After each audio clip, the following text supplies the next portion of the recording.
Ma'am எதுக்கு ma'am? என்ன பண்ணுறீங்க? இல்லை நான் கேஷுவல் வீடியோ எடுத்துகிட்டு இருந்தேன், நீங்கள் பார்த்தா கையில் மாம்பழம் வச்சுட்டு இருக்கீங்க. இல்லை இந்த மாம்பழம் எல்லாம் வந்து மரத்திலே பழுத்து கீழே விழுந்த மாம்பழம். ஓகே, அவ்வளோ டேஸ்ட்டாக இருக்கும். இதை வந்து மருந்துலாம் அடிக்கல. இந்த வந்து மாமர தோப்பு. ஸோ இங்கே வந்து வீடியோ எடுக்கலாம் வந்து பழம் வாங்கலாம் அப்படின்னு சொல்லிட்டு வந்தோம். அவங்க வந்து நீங்களே உள்ளே போயிட்டு உங்களுக்கு என்ன பழம் வேணுமோ பறிச்சுட்டு வாங்கன்ட்டாங்க. எதனால் இந்த மாதிரி அப்படின்னு பார்த்தீங்கன்னா, ஒவ்வொரு சீசன்லேயும் ஒரு பழம் வந்து கிடைக்கும். இப்போ சம்மரில் பார்த்தீங்கன்னா ஒரு ரூமரை கிளப்பி விட்டு தர்பூசணிக்கு விலையே இல்லாமல் ஆக்கிட்டாங்க. தர்பூசணி வந்து விவசாயிங்கள்லாம் ரொம்ப வந்து கவலைப்பட்டாங்க. இப்பயும் வந்து மாம்பழம் வந்து சீசனு, ஆனால் மாம்பழம் விலையே போகலன்னு சொல்லிட்டு அவ்வளோ விவசாயிங்க ஃபீல் பண்ணுறாங்க. நிறைய பேர் ஏரியில் குளத்துலன்னு கொண்டு போய் கொட்டுறாங்க.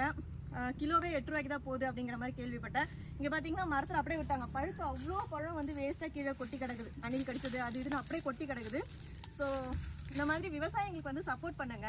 இந்த மாதிரி விலை போகலன்னா அவங்க எப்படி மறுபடியும் விவசாயம் பண்ணுவாங்க? என்னடா ரொம்ப வந்து இதெல்லாம் பற்றி பேசுகிறாங்கன்னு நினச்சிடாதீங்க. எனக்கு வந்து ஏதோ ஒரு மாதிரி கொஞ்சம் கஷ்டமாக இருந்தது. ஏன்னா விவசாயம் சப்போர்ட் பண்ணணும் அப்படி இப்படின்னு பேசிட்டு நம்ம அந்த பொருளை அவங்க கிட்ட இருந்து வாங்கி சாப்பிட்டா தானே அவங்களுமே அடுத்தது வந்து செய்வாங்க. ஸோ அதெல்லாம் சப்போர்ட் பண்ணுங்க. இவங்க பார்த்தீங்கன்னா உள்ளே போயிட்டு நீங்கள் வீடியோ வேணா எடுத்துக்கோங்கம்மா, மாம்பழம் எவ்வளோ வேணுமோ எடுத்துக்கோங்க, அதுக்கப்புறம் வந்து வெயிட் போட்டுக்கலாம் அப்படின்ட்டாங்க. எங்களுக்கு இந்த தோப்புக்குள்ளே வந்த உடனே வீடியோ எடுக்கிறதா மாம்பழம் பறிக்கிறதா ஒன்றுமே புரியல. அவ்வளோ ஹாப்பியாக இருந்துச்சு. ஸோ விவசாயம் பண்ணுறவங்களுக்கு எல்லாருக்கும் சப்போர்ட் பண்ணுங்கள். இருப்பதை வைத்து இன்பமாக வாழலாம். தேங்க்யூ.